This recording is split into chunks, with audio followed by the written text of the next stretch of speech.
tout le monde, j'espère que vous allez tous et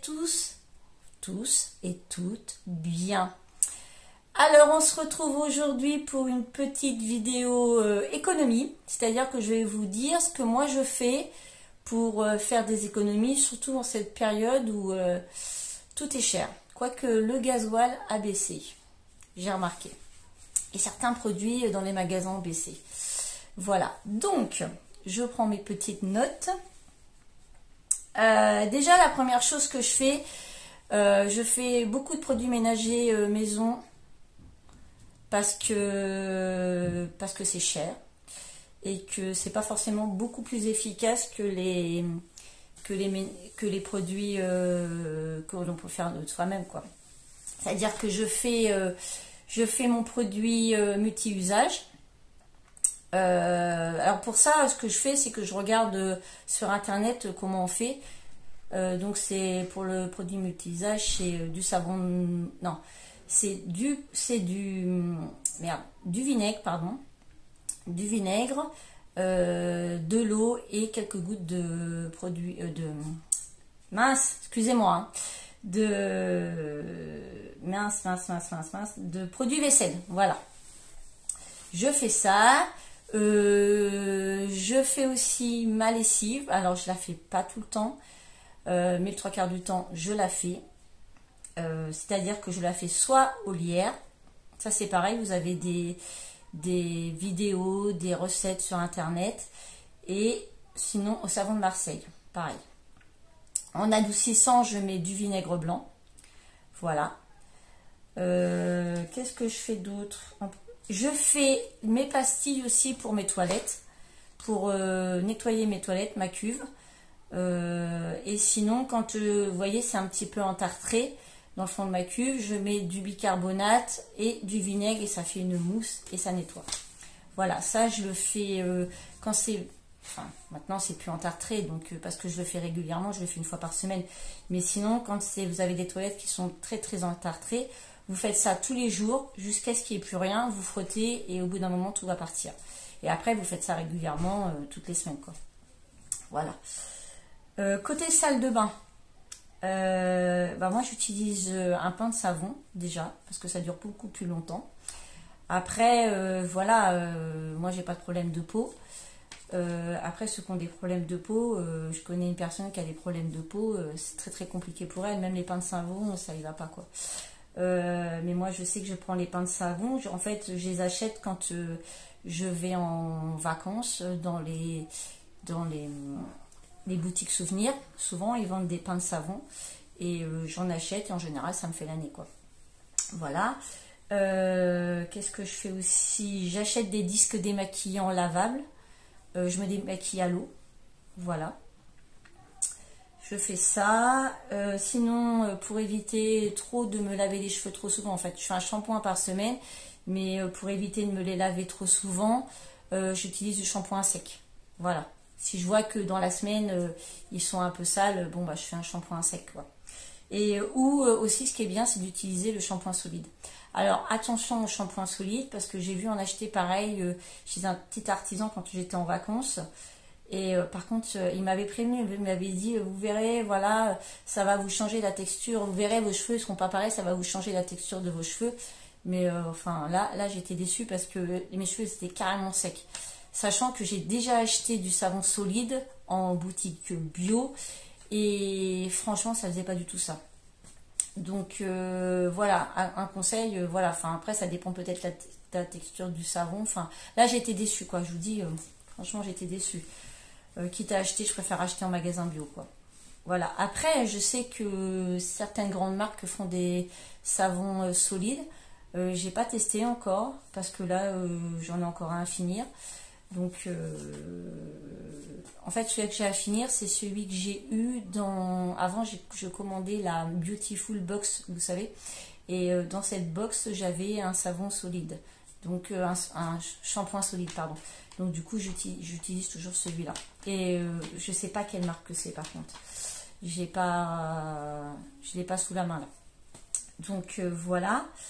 Au niveau des cycles menstruels, j'utilise pas de serviette, j'utilise pas de tampons, sachant que les tampons, pour blanchir les tampons, ils mettent un truc dessus qui est pas terrible, hein, pour vous, quoi. Donc moi, j'utilise les cups en silicone. Et sinon, ce qu'il existe aussi, que j'ai pas essayé, mais j'aimerais bien essayer, c'est les slips, les culottes de règles. Ça, je pense qu'un jour, je vais tester. Mais les cups, ça fait des années que j'utilise ça, et franchement, je suis pas déçue, quoi. Voilà. Ensuite, au niveau de mes courses. Alors, quand je fais mes courses, je prépare des menus. Je fais des menus soit pour une semaine, soit pour 15 jours, ça dépend. En général, ouais, une semaine, 15 jours, quoi. Et je prépare mes menus à l'avance. Comme ça, quand je fais mes courses, il n'y a pas de gaspillage. Je fais mon menu et je note tout ce qu'il me faut pour ma semaine, quoi. Voilà, dans mon menu, quoi.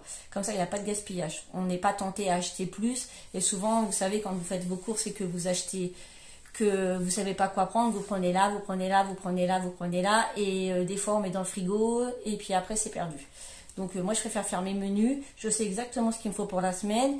Et en plus, ça me permet de pas me dire le soir quand je rentre du travail, oh là là, qu'est-ce que je vais faire à manger, parce que des fois c'est ça, on se pose la question, qu'est-ce qu'on va faire à manger, quoi. Là au moins je sais, c'est noté. Après voilà, moi je dis pas tel jour on va manger ça, tel jour on va manger ça, non. Après je mets des menus, si un jour on veut manger ça, on mange ça, si un jour on veut manger ça, on mange ça. Mais au moins j'ai déjà une liste de menus qui sont programmés, et je sais ce que je peux manger, et j'ai tout ce qu'il me faut dans mon frigo, et ça évite aussi de retourner au magasin, parce que c'est pareil, quand vous faites vos courses comme ça, et que vous dites, bah, je vais faire tel menu, vous regardez dans vos frigos ou dans vos placards, et franchement c'est, ah ouais mais non mais il me manque ça, donc vous allez retourner en magasin. Et me dites pas, ça tout le monde le fait, on va prendre ça et on va pas prendre que ça en général. On va prendre d'autres choses et puis autre chose. Et en fin de compte, ça c'est pas faire des économies, quoi. Donc voilà ce que je fais. Je fais mes menus et comme ça je prends exactement ce qu'il me faut. J'achète pas de plats préparés. Ça c'est pareil. Je fabrique mes plats préparés maison, c'est-à-dire que je fais des plats préparés, c'est-à-dire quand j'ai des gamelles. Je fais des plats préparés, je les mets au congèle, au pire. Voilà. Moi, j'ai vu quand mes enfants vivaient encore avec moi, quand j'étais toute seule avec eux, je leur préparais à manger. Des fois, ils mangeaient pas, ça dépendait. Ou s'ils avaient envie de manger autre chose, bah, c'est pas grave, ils mangeaient autre chose, ils allaient s'acheter autre chose. Et en fait, ce qu'ils n'avaient pas mangé, bah, je mettais dans une gamelle, je mettais au congèle. Et puis un jour, quand ils savaient pas quoi se faire à manger, ou qu'ils avaient la flemme de se faire à manger, quand j'étais pas là bien sûr, ils prenaient dans le congèle, ils décongelaient, bon voilà. Après c'est sûr, ça n'a pas la même saveur que quand vous faites par exemple des pâtes tout de suite, vous faites un repas tout de suite, c'est pas pareil, mais ça dépanne, quoi. Je pense que c'est mieux de faire des plats préparés maison, même si c'est moins savoureux que si vous les faites tout de suite, que d'acheter des plats tout prêts. Déjà, il n'y a pas grand chose dans les plats tout prêts, et en plus, vous savez pas ce qu'il y a dedans, que là, au moins, vous savez ce qu'il y a dedans, quoi. Voilà, vous savez ce que vous avez mis dans votre plat, quoi. Voilà.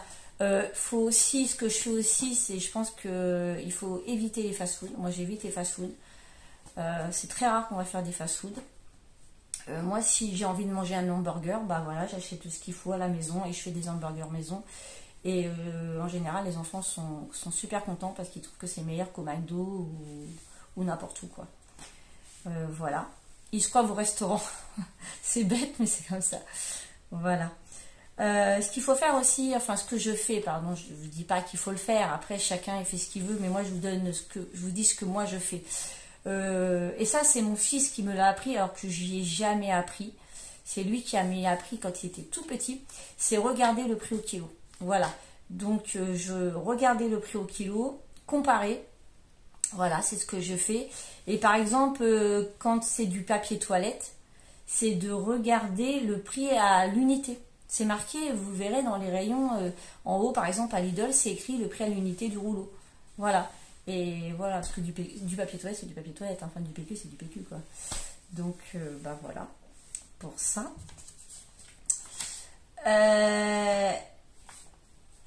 Ouais, c'est ce que j'en viens aux achats compulsifs.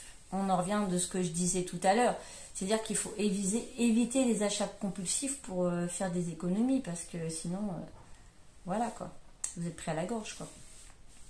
Et pour ça, voilà, d'où le truc des menus qui vous empêche de retourner au magasin et d'avoir forcément des achats compulsifs. Voilà.